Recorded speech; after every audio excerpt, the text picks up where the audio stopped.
sécuritaire, domaine économique, notamment dans le pétrole et le gaz, où les entreprises américaines sont très présentes. Halliburton, Anadarko, beaucoup KBR, beaucoup de compagnies américaines, notamment dans le domaine du pétrole et du gaz, ont travaillé ou ont traité directement ou indirectement avec l'Algérie en fournissant du matériel. Là, on est dans son attraque à faire de l'exploration et de la production. Nous avons des échanges économiques de presque 3 milliards de dollars. Les États-Unis d'Amérique ont un stock d'investissements directs étrangers en Algérie de presque 6 milliards de dollars, grâce notamment aux compagnies, au partenariat entre les compagnies pétrolières américaines et la Sonatrach. En économie, il y a eu beaucoup d'ambitions américaines en Algérie, ils ne sont jamais concrétisés, notamment à cause de la crise politique de 2019 et l'instabilité du dernier mandat de Abdelaziz Bouteflika depuis 2016, où l'état de santé très grave d'Abdelaziz Bouteflika a provoqué une crise de vacances au plus haut sommet du pouvoir algérien, ce qui a éloigné un petit peu des États-Unis d'Amérique de ses premiers objectifs, ou là de ses ambitions, de ses importantes ambitions en Algérie. Alors, l'invitation, nous بداو point par point. D'abord, le départ de Ahmed Attaf de Alger à Washington, sa visite, la visite du chef de la diplomatie algérienne à Washington, ne ressemble pas à une invitation. C'est beaucoup plus une convocation. Pourquoi une convocation? Parce que depuis le 11 juillet 2023, les États-Unis d'Amérique, c'est eux qui ont insisté pour que Ahmed Attaf vienne à Washington. Dans un contexte géopolitique très tendu et dans un contexte de malaise, comme je l'ai expliqué dans la première émission, généralisé dans les relations algéro-américaines. Pourquoi? Parce qu'Abdelmajid Tebboune, comme il se la joue comme Kadhafi, il est anti-occidental, il a prêté allégeance à Vladimir Poutine, il a signé un nouveau partenariat de coopération stratégique, de partenariat stratégique avec la Russie, qui permet à la Russie d'organiser des entraînements militaires sur le sol algérien, et qui permet à l'Algérie d'être plus que jamais dépendante de l'industrie militaire russe, et qui permet à la Russie de fidéliser pour toujours l'Algérie comme étant l'un de ses 4 ou 5 plus importants clients au niveau de ses fournitures d'armes à l'international, ce qui permettra à la Russie de financer son effort de guerre. Le discours d'Abdelmajid Tebboune contre le dollar, les pourparlers entre l'Algérie et la Chine pour vendre et acheter dans une autre monnaie que le dollar, la volonté de l'Algérie de se rapprocher de l'Iran, d'être proche du Hamas, la politique très hostile et belliqueuse contre le Maroc, qui est l'un des alliés les plus importants des États-Unis d'Amérique en Afrique. Donc, pour les États-Unis d'Amérique, l'Algérie a changé.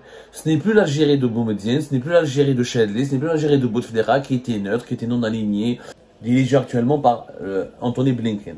Invite le chef de la diplomatie d'un autre pays à venir dans les délais les plus rapprochés que permettraient les engagements respectifs des deux parties. Ça veut dire que les États-Unis d'Amérique ont formulé, ils le disent de manière diplomatique, le vœu, ont formulé le vœu, pour ne pas dire le souhait, mais en réalité, dans les coulisses, ont demandé, ils ont exigé à ce que Attaf vienne à Washington dans les plus brefs délais. C'est-à-dire,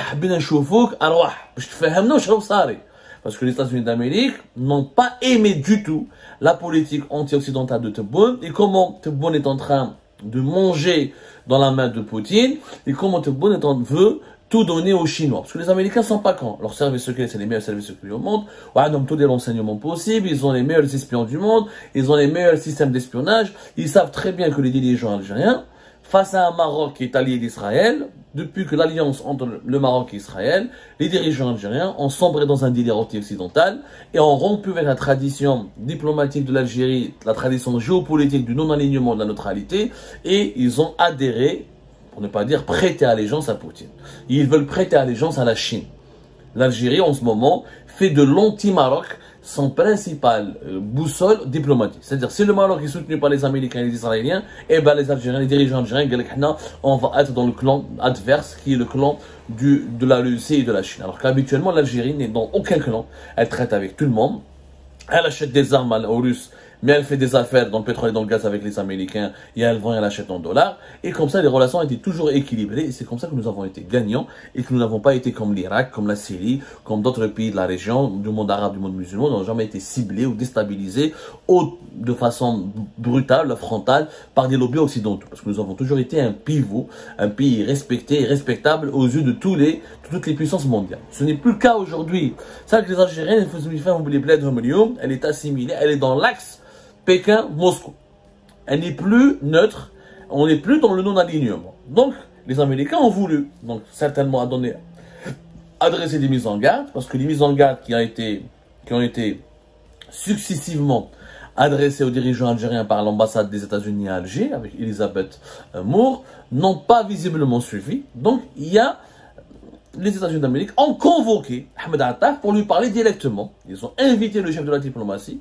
Il n'y a pas eu de communication directe avec Abdelmajid Tebboune, mis à part quelques télégrammes diplomatiques lors des fêtes de l'indépendance, etc. Mais il y a une communication directe avec le chef de la diplomatie algérienne, Anthony Blinken, qui a rencontré Tebboune le 30 mars 2022, veut maintenant parler avec Ahmed Attaf pour lui délivrer des messages très très clairs en ce qui concerne le positionnement inquiétant et inacceptable pour les États-Unis d'Amérique de l'Algérie. Les États-Unis d'Amérique n'accepteront jamais que l'Algérie devienne un satellite russe, devient un terrain pour un déploiement militaire russe dans la région, ou là que l'Algérie devienne le fer de lance, ou la porte d'entrée du lobby chinois, du lobby militaire russe dans la région, ou là du lobby économique chinois dans la région, sachant que la Chine veut imposer à l'Algérie des échanges économiques dans une monnaie qui n'est pas celle du dollar. Et là, les États-Unis d'Amérique se sentent menacés et ils ont compris que leur amitié historique avec l'Algérie est en train de s'effondrer. Donc, il était urgent pour les États-Unis d'Amérique de rencontrer le chef de la diplomatie algérienne pour s'expliquer avec lui, Alors, comment savoir que les relations des États-Unis d'Amérique et l'Algérie étaient importantes? قالوا هذا communiqué le 11 juillet. Entre l'Algérie et les États-Unis d'Amérique, il y a un cadre de coopération. Il y a le dialogue stratégique algéro-américain. Le dialogue stratégique algéro-américain, d'ailleurs en 2012. Il a été instauré en 2012. C'est quoi? C'est une réunion. Ça s'appelle, qui est organisée sous forme de session. Généralement, le dialogue au début stratégique, il réunissait des fonctionnaires algériens et des fonctionnaires américains. Généralement, c'était des fonctionnaires du ministère des Affaires étrangères et des fonctionnaires du département d'État américain pour parler des problèmes, des sujets de coopération, de comment l'Algérie et les États-Unis d'Amérique peuvent renforcer leurs relations. Et quand il y a des malentendus, ou là des sujets de tension régionale, ou là des problèmes politiques, ou là économiques, on essaie de les résoudre. On appelle ça le dialogue stratégique. Le dialogue stratégique, ça veut dire que les États-Unis considèrent l'Algérie comme un pays important, avec lequel il faut parler, avec lequel il faut traiter. Et c'est pour ça qu'ils ont fait ce dialogue stratégique qui est organisé habituellement chaque 2 ans. Il a été instauré en 2012 et en 2014, les États-Unis d'Amérique ont envoyé un message clair à l'Algérie pour la considérer comme un pays très important dans la région. Le dialogue stratégique, il est dirigé par les ministres des Affaires étrangères. En 2012, il n'y avait pas les ministres des Affaires étrangères. À partir de 2014, c'est le secrétaire d'État américain et le ministre des Affaires étrangères algérien qui doivent présider la session de dialogue stratégique et réunir l'ensemble des collaborateurs de leurs collaborateurs pour parler des différents sujets de coopération entre les deux pays. Donc l'Algérie et les États-Unis sont amis. Les Américains n'avaient pas du respect pour l'Algérie, mais ils disent un dialogue stratégique. Un dialogue stratégique, ça veut dire que tu es un partenaire, je compte sur toi, tu es important pour moi dans la région, je veux te parler comment approfondir mes relations, comment renforcer mon amitié. Alors, il y a eu plusieurs sessions. La deuxième session de dialogue stratégique a été organisée à Alger en avril 2014. La troisième session d'Aroha à Washington en avril 2015. La quatrième session d'Aroha ensuite en 2016-2017. Ensuite, il y a eu la dernière session, la cinquième session, c'était en 2019. La quatrième session, c'était en 2019. La cinquième session, c'était en 2021. Lorsque il y avait, attendez, notez comme donc la date exacte, il y avait le sous-secrétaire d'État Wendy Sherman. C'était entre le 9 et le 10 mars 2021, le 2022. Laissez-moi juste, voilà, 2022 plutôt.